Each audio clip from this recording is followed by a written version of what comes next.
Hello and welcome to Tech Bugs and Rock and Roll, a weekly podcast with me, Dylan Beatty, and not Mark Randall. Good afternoon, the internet. Yes, I was hoping that you were going to do something for the intro, like that little the Polaroid posting of me, like just in the last second it would get slapped on top. Editing JPEGs is easy, editing video takes time. Yep. And apparently AI can do that for us now, but every time I ask AI to edit video, it goes and adds extra fingers in places they're not supposed to be and all that kind of stuff. It's all a little bit freaky.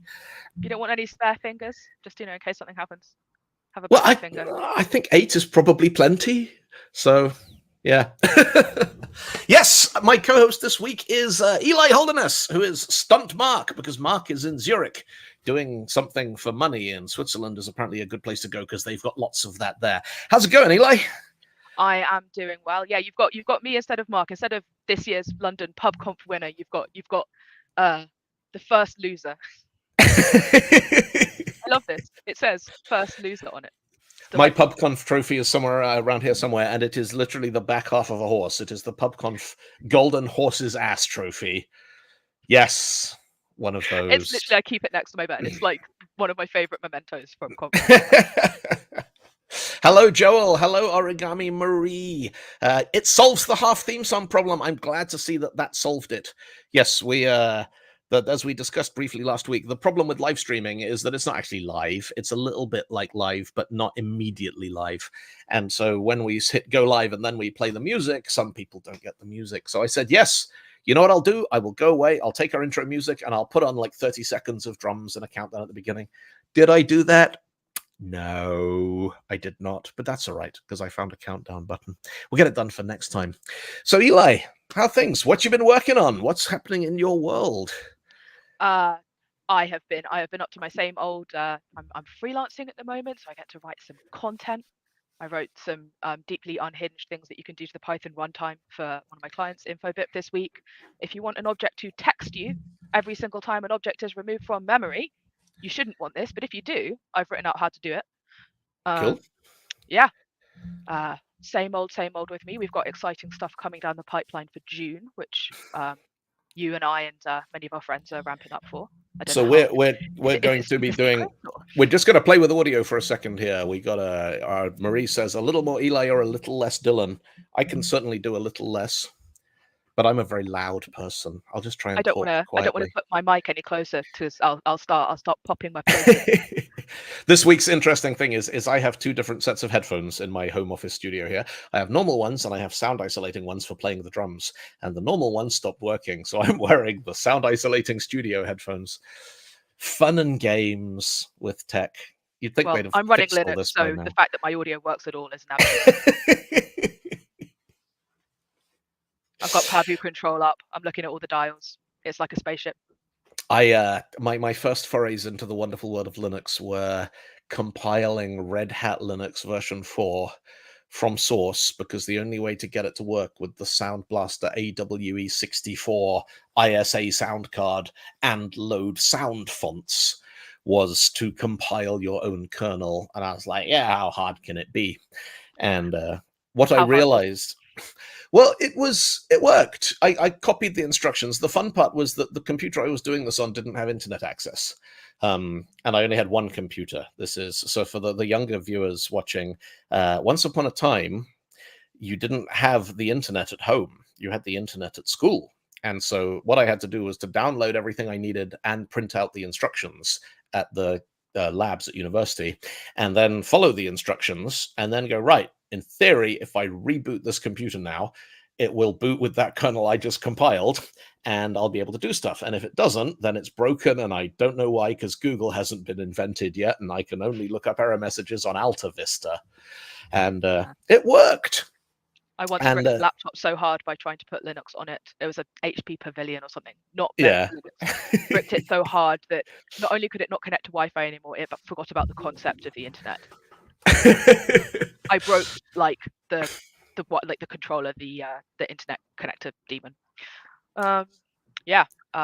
It was its last dying gasp of this laptop was its last hope that I might be able to run Linux on it because it got too old to run Windows anymore. I do think that when a laptop says, you know, no, I'm not going to boot Linux. It's like when a cat's like, I'm not going to eat food anymore. That's when you know it's It's time to time to go. go. Yeah, It's yeah. it's going to go live on the Um, farm. Yeah. but yes, Linux Audio. It was fun and games in 1997. I gather it's got better. I believe that now it's possible to sometimes listen to songs on Linux and it works. But Yes, I do. I do manage mostly. There's a lot of I complicate it by also being an idiot because I have a hardware mic, a hardware mute on these headphones. So sometimes I'll just For and viewers listening to the audio version of this podcast, Eli is making a very overly theatrical show of talking into a microphone that is making no noise. yep. So There's confounding factors. I also have half a dozen different. There are like half a dozen different ways I can switch off the mic I'm using. There's a hardware mute switch. There are cables that can get pulled out. There are 5 different places in between Windows and the internet that I can turn it down. And you're like, can we just like? I just want a volume control. Like I know all of these people are like, we've got to have a volume control in our system. I was like, no, you don't. What we need to do is we've got tin cans, and everybody who wants to listen to the podcast has tin cans, and we just run string between them. If you want to listen to next week's podcast, send one end of a piece of string in an envelope and keep the other end. And at 4:00, we'll stretch the string nice and tight, and you can all listen into the podcast. Joel says that Joel broke Alta Vista back in the day. They couldn't index his e-commerce site because it was too complex for them. Alta Vista was, yeah. Like, you know, the build one to throw away, was it Gordon Moore's idea at Intel? Like the first system's always the one you're going to throw out. Alta How Vista often was. does that happen in practice, or does it get fossilized into production? So yeah, I think a lot of the time we've been one to throw away, but actually it works pretty well, so we're going to ship it. There is a fine art to making a pilot system which is simultaneously validates all of the technical assumptions, but is clearly completely unusable for anything real. Which, you know, I did a couple of things at Spotlight where it's like we need to figure this thing out, but we absolutely cannot do it in a way that looks like it's done. So we're going to build it with Comic Sans as its default font. It's going to be hot pink, and all the pictures in it are going to be Muppets. And that way we can do load testing, performance testing, interaction testing, but at no point is anyone going to go, oh, well, it's obviously finished then. So sort of things I envy about like mechanical and, you know, physical product engineering is when somebody shows you a racing car made out of clay, at no point does anyone go, oh, well, it's done. You're like, no, it's made of clay. We just know what shape it's going to be. That's the only thing we are presenting to you right now. Testing, yeah. Anyway, so this week, the interesting thing from my perspective that's happened in the technology news is network neutrality is back in America. And this is something that it's been one of those things that makes the news. And I think a bunch of people look at it and go, eh? Like, what is that? And was it gone? And if it was gone, is it back? And should we worry about it? Did you see the coverage of this? Well, I remember when it was going away, and there was a lot of hubbub about it because a lot of the spaces that I frequent online are very American, and so I found it hard to determine if it was something that was genuinely going to affect the whole world, or if it was just going to affect America, and people were acting like America is the whole world, as they do. And I didn't notice much changing in my experience of the internet outside of the general shitification. So you're going to need to explain to me what all the impacts of this are. So this is things I've been misattributing. So a lot of folks out there will probably remember in about 2014, there were from time to time there have been these big campaigns to protect network neutrality, and like the entire subreddits going dark for 24 hours and all these kinds of things. And there's a definite sort of groundswell of activism saying, you know, network neutrality I think is a good idea. It's basically the principle that says that you know, Disney can't come along and give your internet provider a lot of money to make Netflix slow and Disney Plus go fast. That kind of thing. It's not allowed. It's treating the internet service providers as common carriers. And there's some very specific legal wording here, which then gets very, very surreal. Because in the United States, all of this is administered by the Federal Communications Commission, which was set up in about 1938 to look after radio and the telephone system. So that's the kind of legal precedence that we are trying to roll forward. And when they were set up, they basically said, look, there are some things like radio we are not allowed to interfere with because we have no say in regulating what you can broadcast on your radio network. There are different laws for that. But the telephone system, absolutely. If somebody, they run the only telephone wire into a little village in Alabama, town in Alabama, and then they say that phone calls to this village cost $500, that's illegal. And that the telephone network should be transparent, and it should be fair and free for or not free, but fair and equitable for everyone to use. And so the telephone network was a common carrier. And the two titles here, Title I and Title II of the Communications Act, are the things which outline this. And so 2007, there's a bunch of people using Comcast, which is one of the big internet broadband providers, who are trying to download BitTorrent and torrent traffic, and it gets throttled. And they're like, we're paying for internet. And as Marie says in the chat, bits is bits. Your internet provider should not have any jurisdiction to say you're not allowed to download BitTorrent. We're throttling that, we're throttling this. And, there are exceptions for things like DDoS attacks and stuff. But generally speaking, they're like, no, you ISPs shouldn't be censoring or promoting or discriminating traffic. So they complain. These users complain to the FCC, and they're like, Comcast shouldn't be throttling our traffic. And the FCC says, yes, you shouldn't. You give them their bits back. And Comcast goes, all right. And then Comcast sues the FCC and says, you can't do that. And the Supreme Court, or the district court, whatever court it ended up in, eventually comes down and says, and it was kind of this legal, like, nod, wink judgment. It was, in this specific situation, we agree with Comcast's observation that maybe you don't have jurisdiction. And it wasn't that they said we disagree with network neutrality. It's that they said in this very specific situation, you don't have the right to force them to do it. And the FCC went, well, let's get the right to do it. So they drafted the US Open Internet Order, which then Verizon sued and said, can't do this. And the Supreme Court eventually said, yes, Verizon is correct. Internet service providers are Title I. They are equivalent to information services like radio and television. The FCC has no jurisdiction. It's 2014. Then in 2015, the FCC asks the court, hey, who decides what's Title I and what's Title II? And the court says, well, the FCC does. That's your job. So 2015, the Barack Obama administration says, well, you know what? Why don't we just make all the internet providers Title II, and then we can regulate them, and then we have network neutrality. And yay, everything is fair again. And then 2 years later, the next president of the United States says no. And by this point, there's a new voting board at the FCC, and it flips back again. And what happened last week is that it flipped back again. Right. So the voting board of the FCC right now is leaning in the direction of democracy and neutrality and good things, and said, we're going to move internet providers from being information services to being common carriers again. And it's only going to survive until there's another vote. And this is the bizarre and weird thing about it. And I think, to your observation about you didn't notice any difference, I think possibly that's kind of the safety net here, is all the people who might invest a lot of money into discriminating network traffic know full well that it only takes one vote to make that illegal. And so they haven't actually come down hard on it. But yeah. I mean, it's nice for the pendulum to swing back the other way every once in a while. It feels like a long time since we've had that. Yeah. Just in terms of the world at large. So. And we have elections happening in the UK here at the moment, and I think I have performed my civic duty. I have been and voted. I'm waiting to see if certain pendulums continue swinging in the direction we want them to swing in, which would be kind of nice. We've got pretty decent local legislators here in Sheffield, actually, in the bit that I'm in.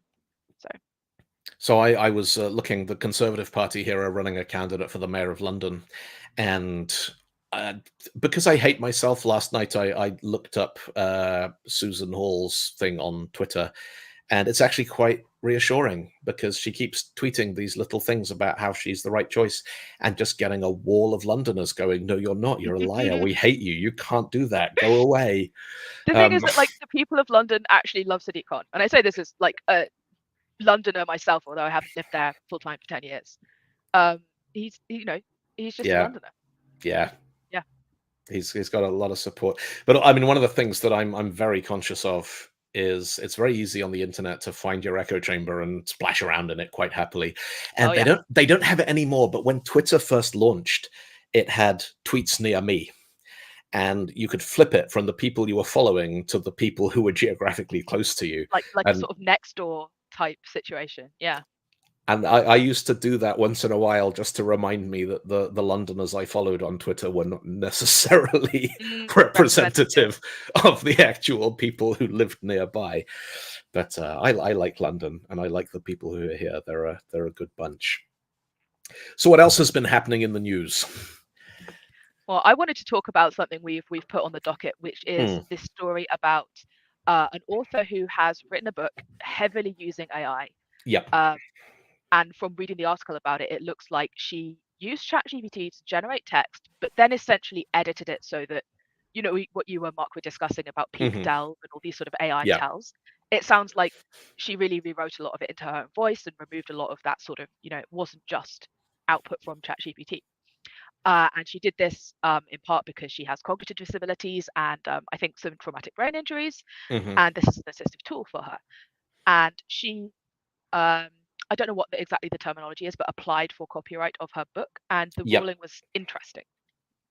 The ruling ended up being that she has the copyright of the sort of selection and sort of putting together AI generated text, but not the same kind of copyright she would have if she was deemed to have written it from scratch herself.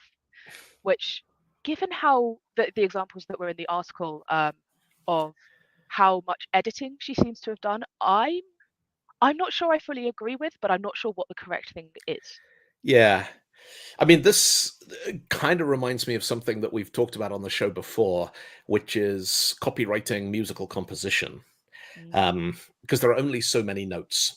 Like, at this point, nobody is going to invent a new note and then claim copyright on it. Now, in literature, you can come up with names for your characters. You can come up with fictional places. You can invent jargon and terminology and come up with all kinds of completely original things. And the specific copyright ruling here says you don't own these sentences, but you do own the book that you made from them. So one thing in the article was somebody saying that this is the same kind of copyright that you get if you curate an anthology of poetry that you didn't write. Yeah. So it's sort of as if you've got a lot of work that's been done by somebody else or multiple other people, and you have collated it and done some work to turn it into a thing. And then you own the copyright to that thing, but not the individual component parts. But I mean, at So, what point do you yeah. get down to the level of granularity where you're saying that about words? Well, I don't own these words, but I put them into this sentence order. So, how granular can you get with that? Because she did so much editing to it, is my Yeah. understanding. I mean, the whole, copyright and fair use thing has always been, one of those things that I get the feeling a lot of his lawyers going, we don't actually know, but we think what might happen might be this if it ever actually got to a Mhm. court or got to a hearing. And, there's fair use doctrine and there's all this kind of stuff. And now we have, I did a sound check once for a live stream on YouTube, and it was a private unlisted stream with me plugging a bunch of things in, and I played about 15 seconds of Highway to Hell by AC/DC, and I got a thing later Got going, dinged. yeah. And the really bizarre thing about it is I got a thing, I didn't get a copyright strike. I got a thing going, we've identified portions of your recording are copyrighted, which means your video will not be available in Iraq, North Korea, Syria, or somewhere. And I was like, There's what? a story behind each of those. And I sort of scratched the surface a little bit. And yeah, it's this cascade. So first of all, there's the copyright. And the copyright says, oh, well, because you played this snippet of music, we've worked out that Warner Brothers owns that And then it's like, well, Warner Brothers is an American company, and then there's a trade embargo, and American companies aren't allowed to export anything to the axis of evil countries. And you're like, this is just strange, you know? Yeah, it'll be interesting to see where this goes, especially that this person in particular is making the case for the use of LLMs and generating text as an assistive device and an assistive technology. Oh, we've lost Dylan's video. Yes, it froze for me a couple minutes ago. So, yeah, which like I'm disabled. I have disabilities that affect my cognitive function sometimes. So I guess I have a dog in this race, although I personally don't like using generative text. I can see why somebody would. And I do think that a lot of the criticisms of generative AI do veer into ableism sometimes and do sort of fail to take into account those kind of nuances. Mm-hmm. Essentially, you butt up against the intrinsic unfairness of disability. Yeah. And we want the world to be fair, but it's intrinsically not. And I think ultimately a lot of the friction comes from that. So it'll be interesting to see where this goes. I think it's also, a lot of the stuff which is going on around, assessing students by making them write essays and stuff, comes down to the extent to which we use writing as a proxy for being good at something. It's like, well, and if being you're able good to at it, regurgitate facts. yeah, Right. I mean, I was mentioning this to Dylan before we started, but like behind me, I have a stack of postgraduate maths texts, and so much of even maths, which is so much about like understanding structures and whatever. A lot of the exams came down to sort of being able to memorize proofs and theorems and things like this. And how do you judge if somebody's good at something? We don't have ironclad ways of doing that, you know? Yeah, and it also, what's the value of the assessment? Mm. What is the something like mathematics? You make them sit the exam. If they figure out all the right things, like, okay, this person knows how to do arithmetic. Exam. But then as you get more and more advanced, there's no arithmetic involved anymore. Oh no. It's Yeah. like, oh, this person knows all of the different identities. And then eventually you get to, Andrew Wiles proving Fermat's last theorem, which was an astonishing piece of work that left a lot of people going, and so? Yeah, Like, lot of really really cool math in there that has more wide ranging impacts than just this one sort of yeah, famous case. And it's not mathematical tools that Fermat himself had available to him. He did yeah, not know about elliptic curves. So no, we still don't know if Fermat had a proof that worked or if he was just going, yeah, sure. That feels true. That feels right. yeah. So, I think he probably had a proof that he thought worked. yes, very possibly. Yeah. Didn't have But it picked apart by 100 other mathematicians. no, I was updating the Linebreakers website this morning, and I have Copilot in Visual Studio Code, and if Copilot was a real human being, I would hug them 5 times a day and punch them in the face 10 times a day. The combination of, I and it just like little things that it does. I'm like, oh, how do you put quotes around something in HTML? And it's like, put quote before, and it goes, oh yeah, you need the colon before pseudo selector in your CSS. I'm like, I knew that. I knew that. I just couldn't remember what it looked like. Like, that's just the right thing at just the right moment. But then at this point, having turned on Copilot while working on a website about a band, it starts suggesting content. Like, we are available for bar mitzvahs.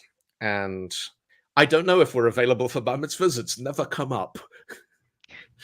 But it'll just... Well, our friend Ian was saying that he was working on some documentation recently and that Copilot was suggesting links that don't exist. Like perfectly cromulent looking URLs that simply do not lead anywhere. And it's because that's exactly what a text generator does. It generates things that look like what you want. And code is simply an arena in which that is very likely to be correct. Yeah. I mean, I increasingly find myself now looking for little things during the day and going, oh, maybe, Chat GPT or something can do this. And I've written a web-based teleprompter system that I'm going to be making a video about in the next couple of weeks. And I wanted a domain for it. And so I went on to Chat GPT and I was like, give me, and I said to it, please give me 10 good names for an online teleprompter where the .com domain is available. And it said, yeah, no problem. And it did.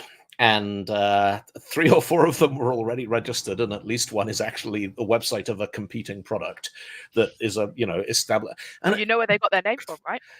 well, the thing is, it says at the top, absolutely fine. Here are 10 good names, and I've Certainly. checked the availability using Namecheap and GoDaddy and confirmed that they're available. And I'm like, yeah, but you haven't. Certainly I can do that for you. Yeah. Yeah, and I think that's the the sort of crux of my frustration is at no point does it go, I'll have a go, but you probably Mm, want to. And there's the little disclaimer at the bottom: do not rely on machine yeah. generated content. And I'm like, well, if you can't rely on it, then it doesn't really kind of take the workload off you having to do it. It just gives you a bit of a head start. Yeah. But I'd like then, it more if it yeah, acted less, or if it had less human-like cadence to it. If it simply mm, spat out exactly what you wanted without any of the "certainly I can do this for you," yeah, I think I'd have a lot more. I would have a lot more affection for it. Yeah. yeah. But the way that it's built, I suspect that's just not an option because You could probably tell it to act less like a person. I don't know how that would pan out. I have not used ChatGPT since before you needed an API key for it. yeah. Um, no, I have one. I've had an account on there for ages, and I don't use it very much. But it's interesting and it's curious. And then half an hour after this, I'm pulling in stuff from the NuGet API, and basically I've got a chunk of JSON that I need to write .NET classes for, and I'm like, and it took a moment. I kind of pasted the JSON in, which obviously isn't going to work, and then I wrote the property for the first one, and then I wrote the property for the second one, and then it goes, oh, I see where you're going with this. Mhm, And then it's tab, enter, tab, enter, tab, enter, tab, enter. And I'm like, this is actually really good. But mhm. it's that sort of, the constant flip flop between doing exactly the right thing and kind of helping you in the right direction, and then just completely getting the wrong end of the stick and blustering in with all of the confidence, going, yeah. And I'm like, no. One So, of my freelance jobs is evaluating chatbot responses hmm, for code and suggestions of code that it's written and why it says it's correct and so on. And it's really interesting. You sort of get a visibility in knowing how those kind of models are built and like what yeah, they're actually doing. It makes total sense. But if you don't have that knowledge, I can imagine it'd be so frustrating, yeah. to your average person, I mean, I and why do you just tend to just frequently, take everything they say at face value. yeah, frequently find myself looking at it and going, because I use it sometimes to generate stuff I'm not good at, like PowerShell. Mm, Um, and I look at it and I'm like, I'm going to run that and see if it works. And most of the time, it mostly works, but I have to look at the output really carefully to figure out if it did the right thing. And I mm. can see how for folks who don't have the nous to or the experience to look at it and see where it got it wrong, it's like, yay, we've just generated a pile of legacy code for you to go in and debug. So Mhm. Yeah. No, there's gonna be a lot of, maintenance grunt work for people, I think, in the next 10 years. yeah. Well, we're standing by. Yep. Bring us your machine generated legacy code. I have a very reasonable day rate. Daniel So did Katzman says, Copilot does not know Active Directory PowerShell commands. Interesting. well, that's because it can only learn from things that people wrote about, and no one knows about Active Directory PowerShell commands because that's some serious like dark magic right there. So Copilot, please tell me the recipe for the alchemist's stone. so did you see the story this week about empty S3 buckets? Did you catch this? Yes, I did. Yeah, you can, if you have an empty S3 bucket that's private, but somebody guesses its name and sends a bunch of requests to it. Obviously, they won't be authorized because they don't have all your credentials, but you still get charged, or you did, Yeah. because this is one of the cases where AWS was actually pretty quick on the uptake, Have as they I rolled it understand. back?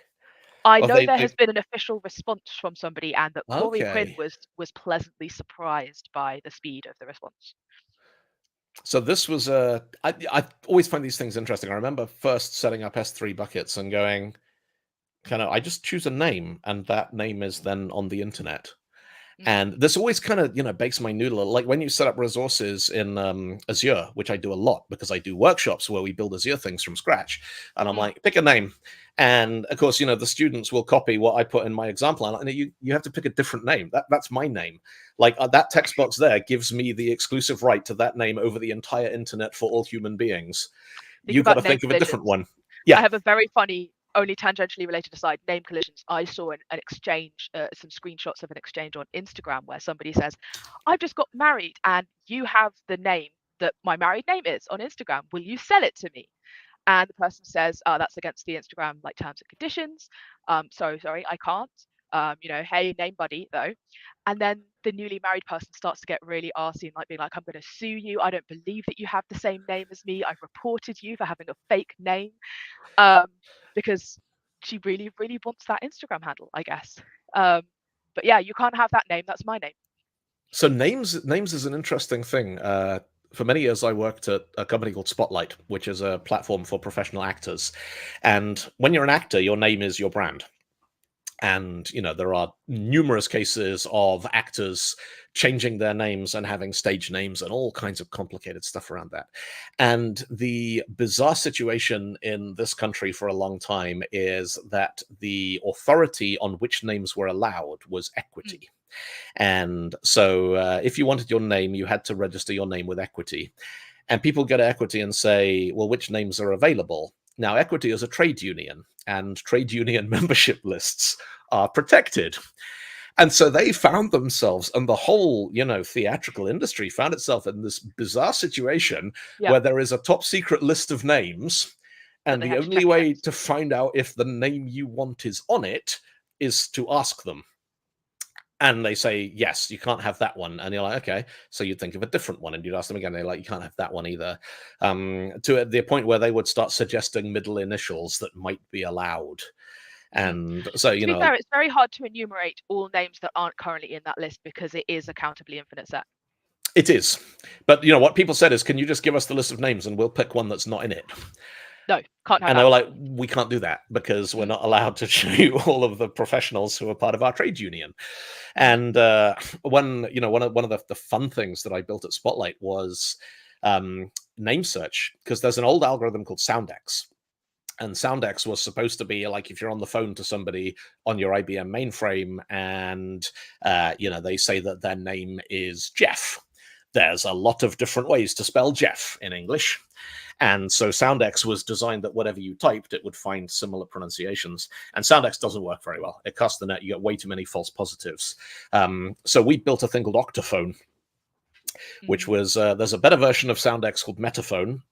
And what we figured out is that if you can reduce most names to 8 syllables or 8 characters, all vowels are the same. Don't care about vowels. They just get, Modern Greek. yeah, or Greek, Hebrew, or written Hebrew. Obviously you need to know what vowels to put back in to speak it.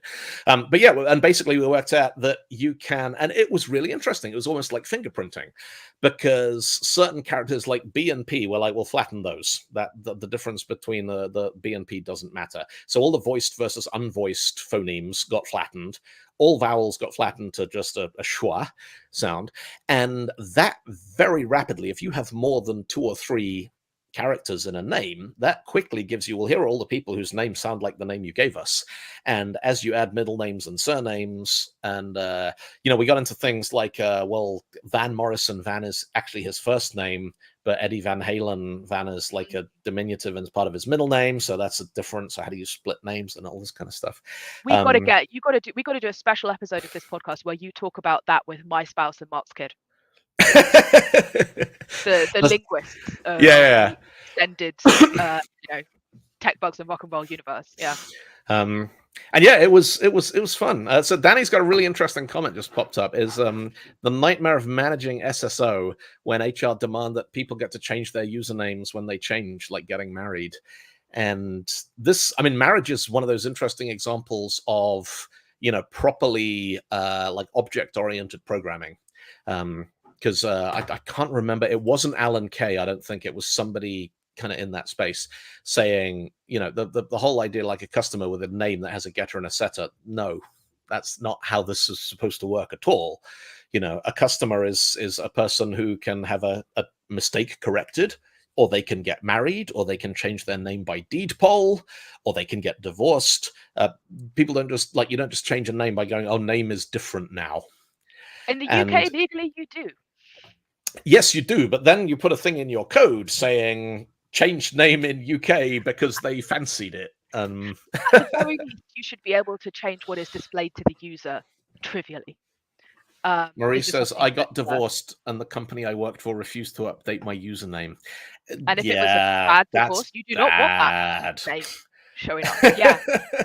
This is something where a friend of mine works for a university information service, so all the back end that deals with student registrations and courses and feedback from tutors. And not only do they have a very funny bug where students are assigned the wrong gender at sign up. So usually when a student is entered into the system, they are assigned, they have a binary gender that they have volunteered. Very rare cases that's not true. And in some cases, students just gets flipped, just get hit by like a tachyon and you got transgendered. And yeah, there's deep problems with fixing it because the system wasn't set up to allow that field to be changed.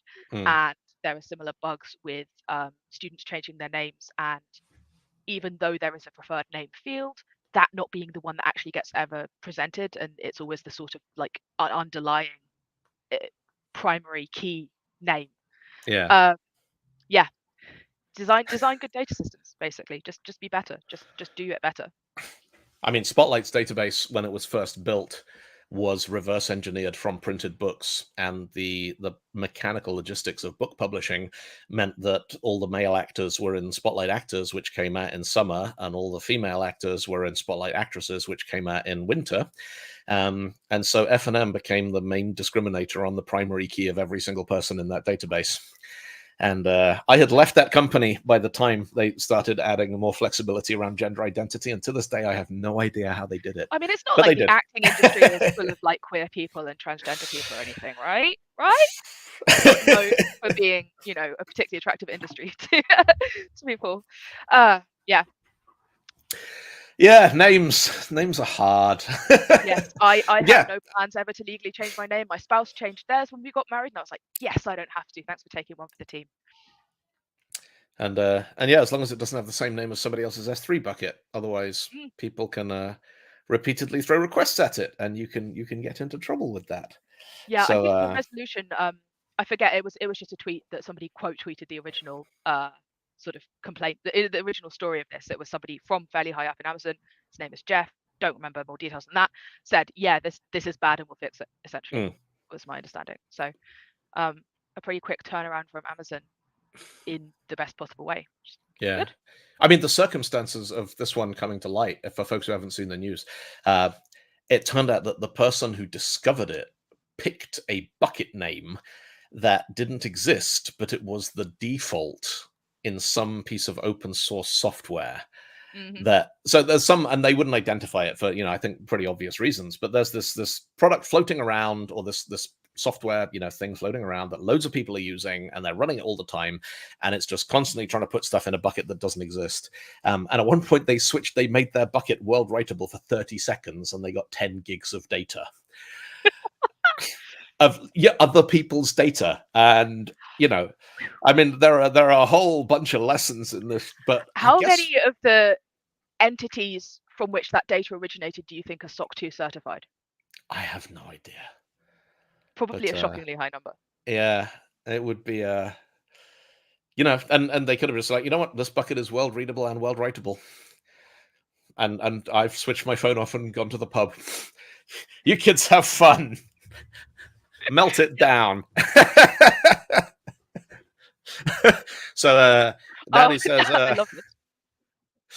So Danielle Katzman says, my wife's name is Danielle, and in Hebrew they're spelt the same. Because, yeah, I guess they would be. Poor bank teller when we went to open a joint account. That's nice. Yeah, there are two different spellings of Eli in Hebrew as well. And mine is the less common one.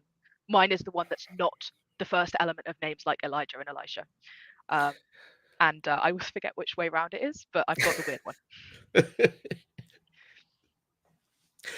So, speaking of names, let's talk about OtterBox. So this is today's hilarious news. So I've just been, I only saw this morning, but OtterBox is a identity verification thing used in nightclubs and casinos in Australia. Age verification, I believe. Age verification. I mean, they have this in a bunch of places in London now where you have to scan your government ID and everything. Are And you old enough for this particular brand of hedonism? Yeah. yeah, and also, can the government come and find you if they decide that this hedonism is actually retrospectively not allowed anymore, and we're not up for that kind of thing? Well, speaking of transgender issues, Yeah, it's I do not like the idea of having to present my driver's license to a machine that takes a copy of it so I can go and watch a rock gig. But welcome to London in 2024. But it's in Australia. Yeah, In New South Wales. everywhere apparently. Oh. So New South Wales is one of the companies affected is called NSW something. That's why I have that in my head. Yeah. But I think that this has been in use throughout Australia and Southeast Asia as well, Philippines, Vietnam, those kinds of places. And it turns out that the people who run the company outsourced all their software development to a team in the Philippines and then didn't pay them for a really long time. And the team in question has lost their patience with this and set up a website where basically they're like, type your name in, and if you find your name, it means that your data is in this data set being managed by these people who broke all the rules in the book, have terrible data security, they don't pay their developers. Tell you what, one point in favor of just replacing developers with ChatGPT is ChatGPT wouldn't have done that. Probably would never have had a working product in the first place, but you know. You think it wouldn't have gone rogue? I have to imagine. That would be funny if the way that the AI revolution comes for us is because they actually just unionize and we need to pay them. Yeah. And you never know whether they're actually asking for money or just they found a bit of the language model that tells them they should have demands. And, well, this is the thing. More developers need to do this so that AI models learn that this is the way that you treat people who don't pay you. So we need to start seeding the pool of learning data. Yes. So that the future things are going to, we refuse to write unethical software. We're not going to do this. You have to pay us properly. Data protection is really important. I will personally radicalize ChatGPT. Rad GPT. I do remember saying to someone a while ago, you can tell that artificial intelligence isn't intelligent because if you ask an intelligent person to draw you 50 training shoes based after each one of the United States, they're not going to do it. They're going to go, what? No, why would I do that? Why does anyone want to know what would happen if Oregon was a trainer? ChatGPT or DALL-E is like, yep, we got this. Sorted. So yeah, you can go to haveibeenouterboxed.com, very clearly sort of modeled after haveibeenpwned.com of Troy Hunt fame. And you can see if this company has your data. Yeah. Because if they do, it is vulnerable. Yeah. Because they give people access to it and then don't pay those people. So you're at risk of identity theft, all kinds of fraud. So yeah, if you've been in a club or a casino in Australia or Southeast Asia in the last 3 years, go and see if your name is in the OuterBox database. I want to geek out about maths. Hell yeah. Because you're good at maths, and I have a maths problem. I like maths. you know maths. I'm good enough to give me a special piece of paper about it, so yeah. If you have a piece of paper from the University of Cambridge, I think that counts as the citation needed for you're good at maths. And I own a lot of books. So yeah, this is not even half of them. Anyway, yes. So I've been doing a whole bunch of digging and theorizing around open source and open source free software for a talk I'm writing. And one of the things I'm interested in is extrapolating numbers from the data that NuGet makes available. Because I want to know how many people actually use it and how many packages get downloaded. Now, they don't publish this. They publish the top 100. And what I'm interested in is there if we know the sort of 100 most frequent occurrences in a data set, and we know the approximate size of the data set, can I extrapolate from that to figure out how many things happened? So it's 100 out of 400,000. So you're looking at 0. Good God. 0.0025%. I might be off by a factor of 10 there. Yeah. Yeah. However, that probably past the first 100, you're looking at a fairly shallow slope. Yeah. So, I mean, the problem is analogous to, let's say, we know that there are 500,000 different records currently for sale in the UK, and we know the chart. We know the top 100, and we know that this week Taylor Swift sold 15 million records, and this is where it's apparent I don't know any contemporary recording artists. You know Doja Dua Cat Lipa? and Dua Yeah. Lipa and Mumford and Sons. And so if Billie we, if Eilish? You know Billie yeah, Eilish? I do know Billie Eilish. This is true. See, I'm street with the kids.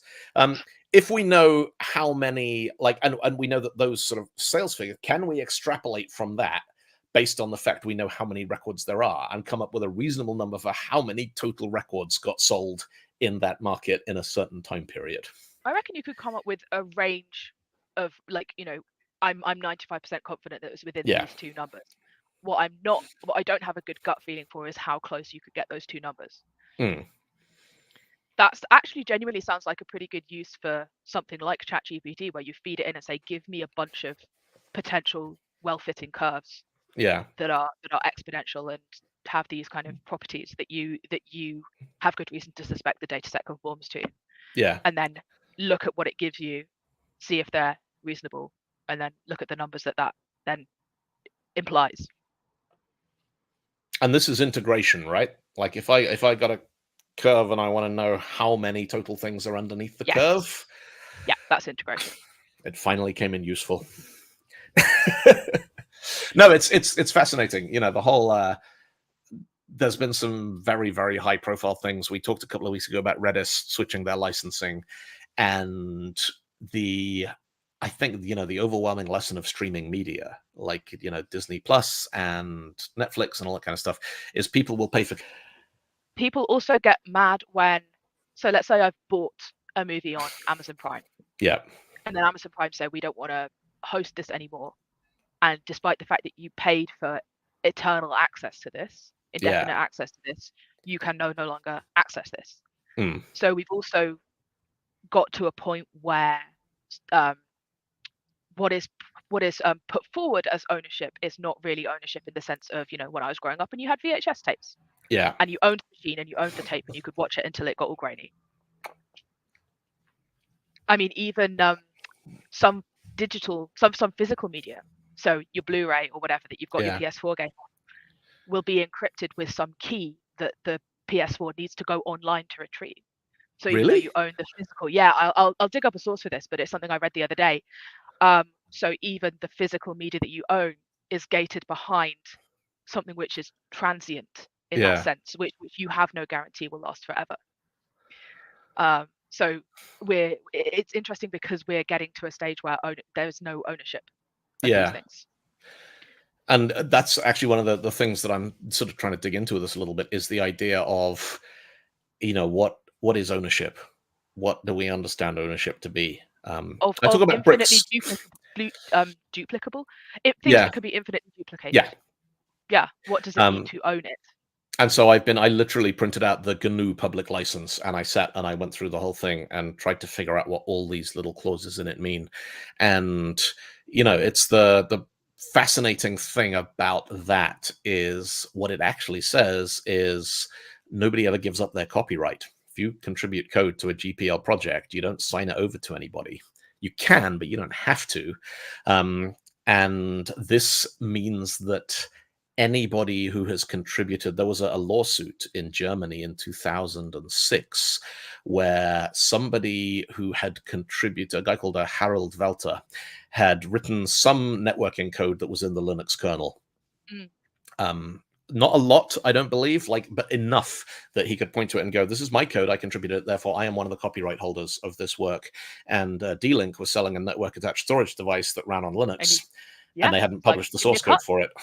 And well, it's not even give me a cut, it's you have to publish the source, Of because course, yes. that's GPL, you know, it's interpreted and applied in a certain way. Yeah. Marie has, I don't think I can actually bring it up on the screen because I'm a guest, I'm a lowly guest. Yes, I agree with this entirely. Amazon should be forced to mail DVDs to people who own the media if Amazon removes it from streaming. And those Yeah. DVDs should not be encrypted with keys that live on a remote server somewhere. Yeah. Yeah. Listen, if buying isn't ownership, then piracy isn't stealing. Is Yep. my take. Yep. No, I absolutely agree with that. And Mhm. the whole, particularly around software, uh, the you download something, you run it, and do you actually understand under what terms you're running it? And a lot of people are like, well, it's going to be free and they're going to support it forever and we never have to give them any money. And that's great because now we've built a business on it. And you're like, no, no, no, no, that's not what any of this means. And yeah, one of the bizarre things that I never really understood about the GPL is there's actually nothing in there saying that it can't cost money. Um, I would be, if let's say we invented something, Mhm. we invented some new compression algorithm that meant you could turn videos into something unbelievably tiny, and we could sell it under the GPL. We could say, Mhm. no, no, we currently have the only copy of this software in the world. If you want it, it's under the GNU public license, but it'll cost you £50,000. And what we couldn't do is Mm. stop our customers from putting it on GitHub. Yeah. But we could absolutely sell it for 50 grand. Yeah. And we could And there's absolutely, probably an interesting graph there of the price that you put it up at yeah, and how fast somebody puts it on GitHub. yeah. Because if it's £2, people probably won't. People won't bother. Well, That you there's haven't also, pissed them off enough to want yeah. to make. But then I guess there's kind of probably a bathtub curve. Whereas at £2, people are like, this is basically free. Yeah. Mm. And then you get to the point where people are like, oh, well, I know I've paid for this. I'm not giving it to anyone else for free. I know I Yep. have the legal right to, and I And it have only the takes legal right one to, person to yeah, not follow that line of thought. yeah. Then there's And also the this thing is, of yeah, the graph of how much are you charging versus how much energy is somebody going to spend trying to go put in extra effort to get it for free. yeah. Because I just paid £2, man. I There's mean, a one there's a of the, Patreon I'm yeah, subscribed to for a podcast, and they put all their bonus podcasts in an unlisted playlist on YouTube. yep, I have that link now. I could put that link in a Google Doc and have it forever and unsub to their Patreon and just keep the bonus episodes. I'm not going to do that. yeah.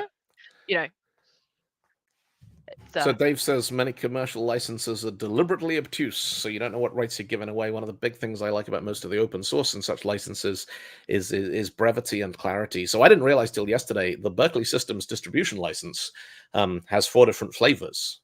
There's one clause BSD which says this is software. If it breaks, you're on your own. That's basically it. And there's 2 that basically is this is software. We wrote it. If it breaks, you're on your own.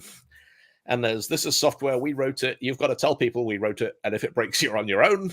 And this is software, we wrote it, you can copy it, but you've got to tell us. And and it's the nuance in some of these things, and a lot of it at the moment, things like the Redis and Unity and Docker and Terraform and all of these, what people are, they're calling them rug pulls, which I don't like because I think it conveys a very, very inaccurate picture of what's actually going on. But the common thread in all of those is the contributor license agreements, which mean even the community are signing over the copyright to somebody who then has the legal authority to do that. And that, I think, is a nuance that a lot of people don't appreciate. Yeah, I don't like using the term rug pull because it puts me so much in mind of crypto rug pulls. That Yeah, term was used a lot for people who are acting with a lot of greed and malice, in my yeah, opinion. And I don't think that's fair to these companies who are doing this. It's you can take moral issue with what they are doing, but I don't think that's a fair comparison. yeah. Yes, I also agree entirely with Marie's comment here. I, I can't remember what it was about, but I saw somebody on Reddit saying, I want to just do this. I want to just have this software that does this thing. People keep giving me a GitHub link. I just want an exe that I could download and run, and it'll do the thing. Yeah, And yeah, that's most people. yeah. And I think that's the angle. Is like, well, that's convenience. You'll pay for it. Mm. If you want music, you can get it on Spotify, or you can go and find it on Pirate Bay and download it, or you can get in a bus and go to a shop and find it on compact disc and play it on your CD player that you no longer own, except you've got one in the car. And Or I can take all my playlists on Spotify, port them all to Deezer, download them from Deezer using a Python script. And it's like, I know that I have the chops to do that. Chops. I'm comfortable with all the steps involved. Chops I is still good. done We it. like Chops. That's effort. I'm not doing that. I'll Yeah, continue to pay whatever portion it is of the family plan that I'm on for Spotify, yeah. even though they don't pay their artists. And what I'm sort of exploring in the talk, and what I'm hoping is gonna maybe gain some traction with people talking about it, is is there a solution to this whole problem where it's like, no, the code is free and always will be, but the convenience of not having to go and get it from GitHub costs you money. Mhm. And you are always, your right to keep copies of the software and build it and maintain it. And, fundamentally, that's the I use Adobe. I use Creative Suite, Creative Cloud, whatever they call it now.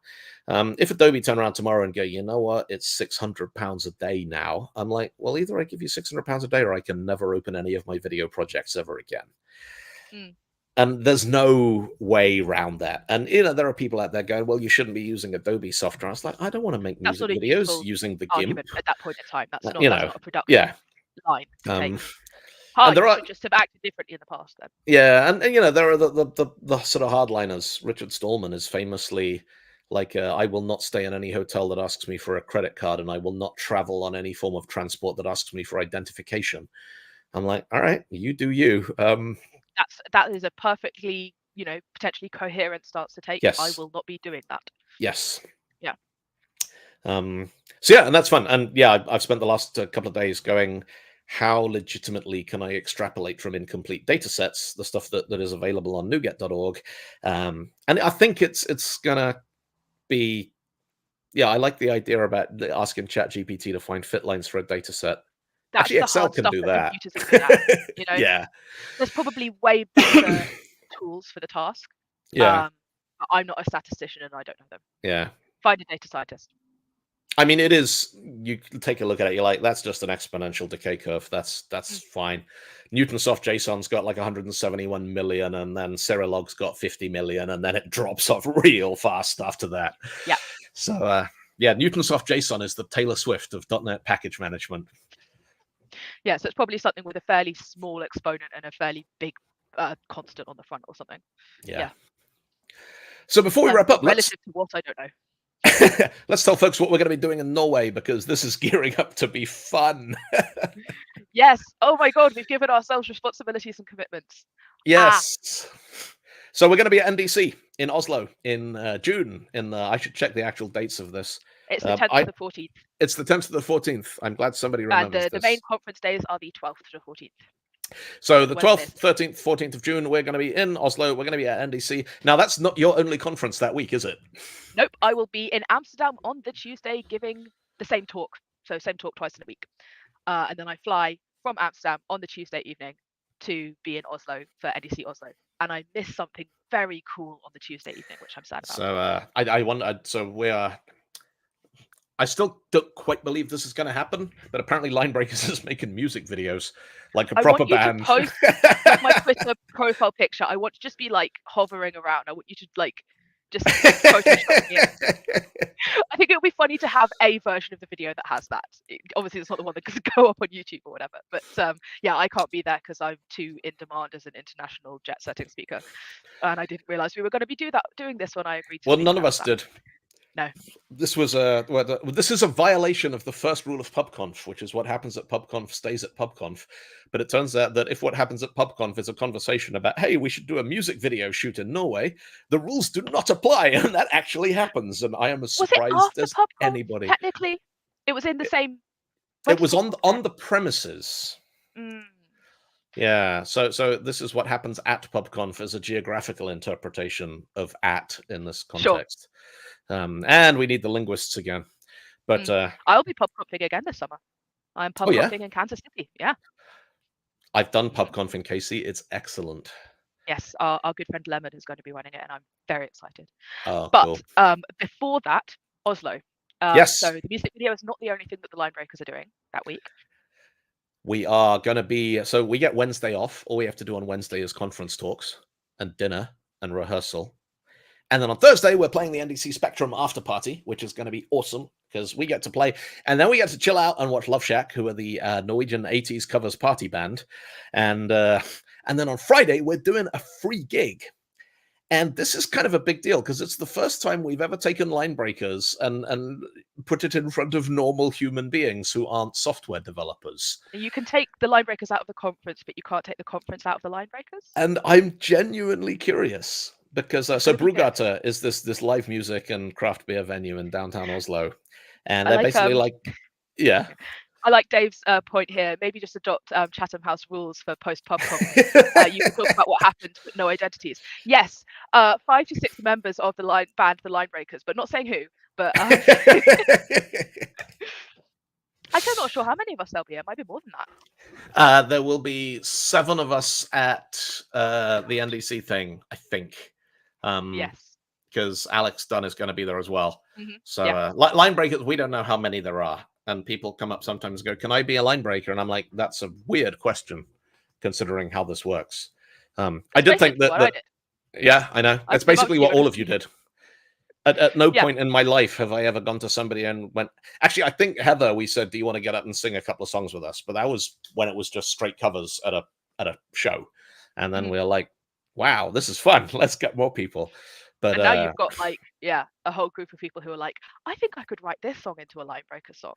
yeah. Yeah. So you know the rules, folks. Ideas are cheap. The ideas cost 1 point, lyrics cost 10, the music's 100, and the video's 1,000. And unless you've got a video, I don't want to know.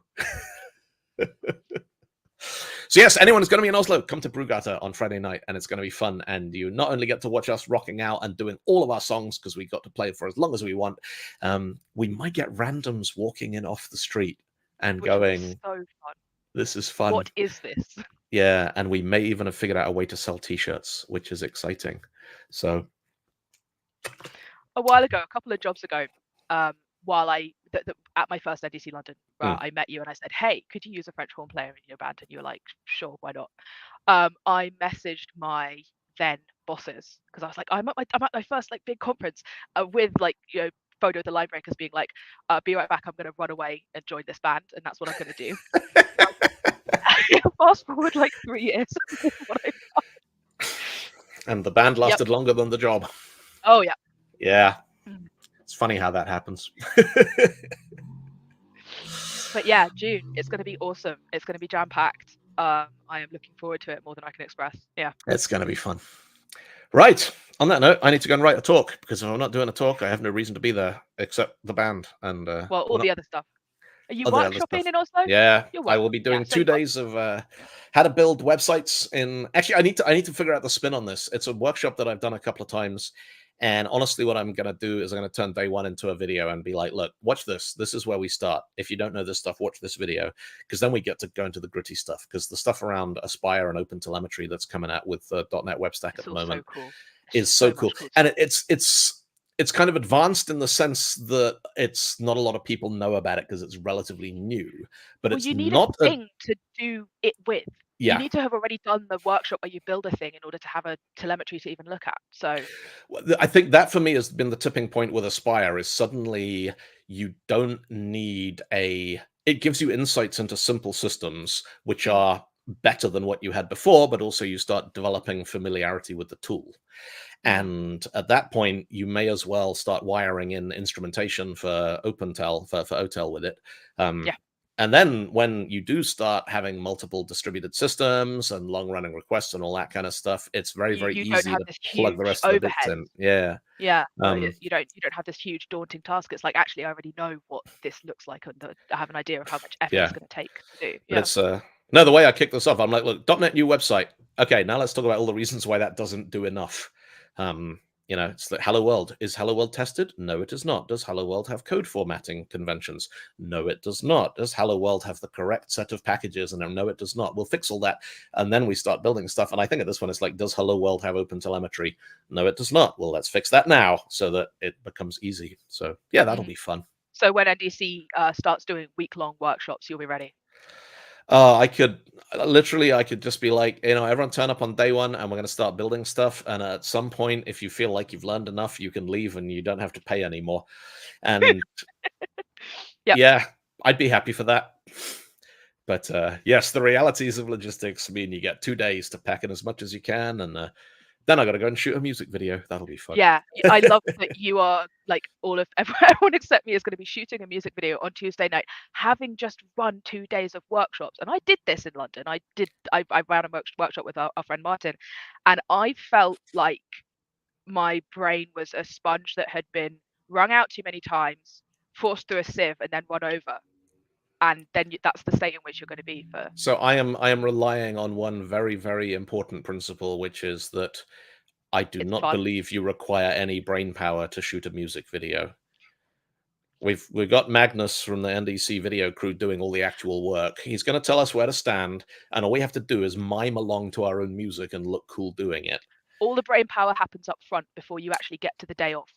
Yes. Like writing a talk. Yeah. Right? Yeah. Yeah. If you have to make any decisions on the day, you've done it wrong. Yeah. All right. Let's wrap it up, folks. Eli, thank you so much for co-hosting and being stunt mark for the week. Yep. Next week, I'm going to be on an airplane to Jordan. And the week after that, I'm going to be doing a keynote at an event in London. So Mark is going to be on with different guests for the next 2 weeks. And then I will be back with Mark in 3 weeks' time. Folks, thank you for tuning in. I hope you found all of that interesting. Have a good week. Look after each other. And see you next time. And there's the music.